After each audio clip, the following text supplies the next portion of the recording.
En este video llevaremos a cabo el análisis de resultados del experimento estadístico llevado a cabo por la INEGI, el cual lleva por nombre Accidentes de tránsito terrestre en zonas urbanas y suburbanas. La selección de este tema fue un tanto difícil, ya que en la mayoría de los experimentos estadísticos recopilados, los datos finales estaban mostrados de una forma no tan adecuada para que nosotros pudiéramos llevar a cabo nuestro propio análisis, pero al final se optó por este, era el más adecuado. Sin más que agregar, empezaremos con la presentación. Tabla de distribución de frecuencias. La tabla de distribución de frecuencias nos permite organizar de una manera más eficiente información estadística mediante el uso de los intervalos, los cuales se obtienen mediante una fórmula donde K es igual a el número de intervalos. Se obtiene de la fórmula de 1 más 3.3 logaritmo de n, siendo n el número total de datos.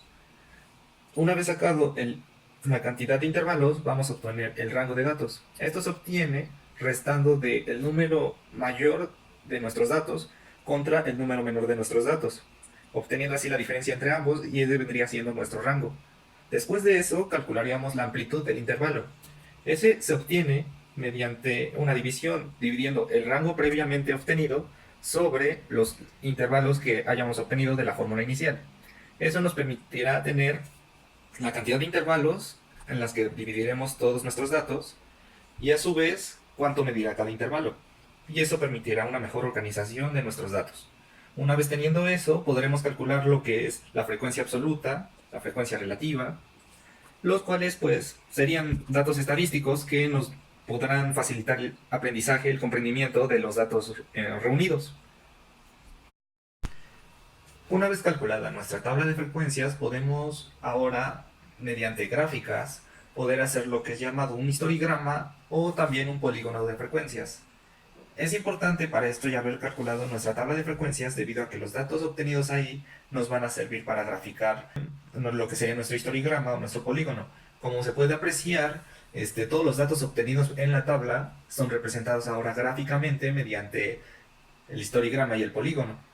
Esto nos sirve más que nada para tener un entendimiento más claro de lo que es los datos que estamos recopilando. Es decir, podemos decir, en este caso de nuestro proyecto, que los accidentes de auto ocurren generalmente cuando la edad ronda entre los 16 a los 18 años. Es ahí donde ocurren más tasas de accidentes automovilísticos. Ambas gráficas lo expresan claramente y podemos llegar a varias conclusiones con esos datos, de ahí su importancia. Otro factor importante que nos ayuda a tener mejor entendimiento sobre los datos recopilados es el uso de las medidas de tendencia central, lo que vendría siendo la media aritmética, la moda y la mediana. Esto nos servirá más que nada para entender de una manera más profunda y matemática los datos obtenidos. La media aritmética no sería nada más que el promedio de lo obtenido. Esta se obtiene con la sumatoria de la media central multiplicada por la frecuencia relativa sobre la cantidad total de datos. En nuestro problema, o bueno, en nuestra recopilación de datos salió una media aritmética de 24.74. Eso quiere decir que la media de nuestros datos está en 24.74 años. La mediana. La mediana no sería nada más ni nada menos que el valor que ocupa el dato central. Eso quiere decir que de la cantidad de datos que tenemos va a ser el valor posicionado en medio, el intervalo del medio podría decirse. Esta, en nuestro caso, al ser datos agrupados los que utilizamos, utilizaríamos la siguiente fórmula, que vendría siendo la de límite inferior más la cantidad total de datos sobre 2, menos la frecuencia anterior a donde estamos posicionados, todo eso sobre la frecuencia donde nos encontramos, y esto multiplicado a su vez por lo que sería la marca de clase. Nuestro resultado obtenido para los datos que nosotros utilizamos fue de 22.45, siendo esa nuestra mediana. Y ya por último hablaríamos acerca de la moda. Esta vendría siendo el dato que más veces se repite de todos los reunidos. Eso quiere decir que en el intervalo donde mayor datos tenga, sería esa nuestra moda. Claro que eso vendría siendo para datos no agrupados. A diferencia de nosotros que utilizamos datos agrupados, nuestra fórmula sería un poco diferente. Vendría siendo límite inferior más el modal 1 sobre modal 2 más modal 1, y todo eso multiplicado por la tendencia central de donde estemos ubicados. Los modales se obtienen restando de la frecuencia acumulada menos la frecuencia acumulada anterior. Esa sería para nuestro modal 1. Para el modal 2 sería lo mismo, solo que en vez de ser la frecuencia anterior, sería la frecuencia posterior a la que estemos posicionados, teniendo así ya claro lo que es de 1 y de 2, pudiendo así aplicar la fórmula y obtener lo que es la moda. Medidas de posición. Las medidas de posición sirven para dividir una distribución de datos que ya previamente debe estar ordenada de menor a mayor en partes iguales. Una de las medidas de posición que más se conocen es la mediana, que como sabemos es el dato que se encuentra a la mitad de la distribución de datos. La siguiente medida de posición son los cuartiles, denotados por Q, que estos dividen en este segmento esta distribución en 4 partes iguales, mientras que los deciles lo hacen en 10 partes, y los centiles o percentiles lo hacen en 100 partes. Estas medidas de posición, para un dato que hay que tener en cuenta o para comprobar si estamos haciendo bien los cálculos, es que tanto la mediana, el cuartil 2, el decil 5 y el percentil 50 deben estar alineados. Esto refleja que van a estar en el mismo dato o bien en el mismo intervalo. Ahora, ¿cómo los calculamos? Bueno, hay dos casos, para datos no agrupados y para datos agrupados. En el caso de datos agrupados, lo primero que hay que hacer es tener en cuenta este cociente, m sobre n sobre ya sea 4, 10 o 100. Esto para identificar en qué intervalo debemos de colocarnos para llenar la fórmula. En este caso, ya que tengamos denotado ese intervalo, vamos a identificar su límite inferior, LI. Ahora eso, le vamos a sumar mn sobre 4 o 10 o 100, dependiendo si queremos calcular un cuartil, decil o percentil, y eso le vamos a restar la frecuencia absoluta del intervalo anterior. Esto se puede apreciar más en una tabla de frecuencias que vamos a ver más adelante con nuestro experimento estadístico. Y a esa resta hay que dividirla sobre la frecuencia relativa de dicho intervalo en el que nos posicionamos. Y eso hay que multiplicarlo por la anchura de ese intervalo. De esa manera puedes calcular cualquier cuartil o cualquier decil o cualquier percentil usando su respectiva fórmula. Bueno, ahora hablaremos sobre lo que es la varianza y la desviación media de este experimento. ¿Cómo se obtuvo la varianza? Conociendo los valores de la marca de clase y el total de datos nos ayuda a identificar el valor de la varianza. Este dato nos indica qué tan lejos o qué tan cerca se encuentra un dato específico en relación a la media aritmética.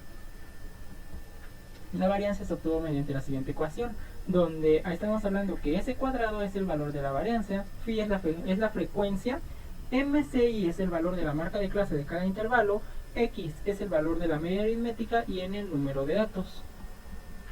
Y ya debido a los datos que se mostraban en la tabla de frecuencias, podemos deducir de que la varianza en el experimento es de 54.67, 67.15.4. Este valor es un valor elevado al cuadrado y nos indica es la suma de las diferencias de la marca de clase con la media aritmética elevado al cuadrado. En realidad es el promedio de esas diferencias. Ahora bien, ¿qué es la desviación media? La desviación media es la raíz cuadrada de la varianza. Este valor es más utilizado para demostrar qué tan lejos o qué tan cerca se encuentra de esa media, debido a que el valor de la varianza siempre va a ser un valor muy alto. Y ya obteniendo la raíz cuadrada podemos deducir un valor más pequeño y más exacto de qué tan lejos se encuentra un valor. En este caso, la fórmula podemos deducir de que S es el valor de la desviación media, mientras que S cuadrada es el valor de la varianza. Mediante los datos que se obtuvieron, se puede deducir que S es igual a la raíz cuadrada de 54, 67, 67, 15, 4, que nos da como valor 7.3943, 7052. Este valor nos indica que entre un valor y la media encuentra un promedio aproximado de 7.39 de diferencia. Es decir, que puede haber, este valor puede estar hacia arriba o puede estar hacia abajo.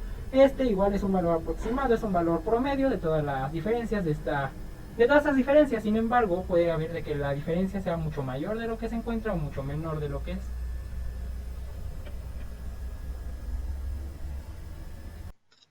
Medidas de forma. Las medidas de forma que vamos a calcular son las del sesgo y kurtosis. Primero la del sesgo. Tenemos que determinar el coeficiente de asimetría de Pearson, la cual está denotada por esta fórmula. Asimetría es igual a la medida aritmética menos el momento en cero sobre la desviación estándar. Se sabe que el momento en cero es igual a 1, porque la fórmula general para calcular cualquier momento es igual a 1 sobre n por la sumatoria de la frecuencia relativa menos c, que en este caso, como está en el origen, valdría 0. Entonces solo hablaríamos de una frecuencia relativa elevada a la r, que en este caso valdría 0, porque queremos calcular el momento en 0. Entonces, algo elevado a la 0 da como resultado 1. Entonces 1 por la frecuencia relativa, nada más queda la frecuencia relativa. O sea que lo que estamos haciendo es sumar las frecuencias relativas, que al final de cuentas nos va a dar, al final, la cantidad de n datos.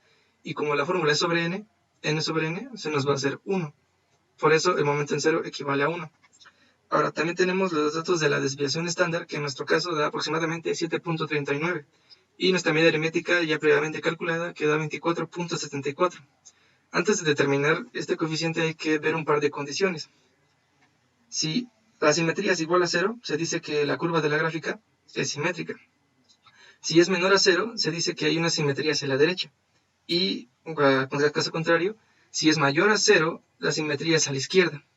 Ahora, sustituyendo, tenemos que nuestra media de 24.74 menos 1 sobre nuestra desviación estándar de 7.39 nos da un resultado de 3.2. Este resultado pues es mayor a 0, lo que nos indica que entonces nuestro sesgo, nuestra gráfica, tendrá una simetría hacia la izquierda, o sea, una curva simétrica positiva. La siguiente medida de forma es la kurtosis. Esta se logra determinar gracias al coeficiente de apuntalamiento de Fisher, el cual se denota por la siguiente fórmula. G de z es igual a 1 sobre n por la sumatoria de, empezando con igual a 1 hasta n, de la marca de clase, como estamos de datos agrupados, se usa la marca de clase, menos la medida aritmética calculada, eso elevado a la cuarta potencia por la frecuencia relativa de dicho intervalo, y eso sobre la desviación estándar, la cuarta potencia, y se le resta 3. Si lo analizamos bien, esta es la fórmula general para calcular momentos, pero en este caso el momento número 4. Por eso decimos que la fórmula también equivale a momento 4 sobre desviación estándar elevado a la 4, menos 3. Ahora, en nuestro caso son bastantes intervalos, así que nos limitaremos a dar directamente el valor. Pero sí, básicamente la idea es esta, aplicar esta fórmula. Ahora, hay que analizar las distintas condiciones.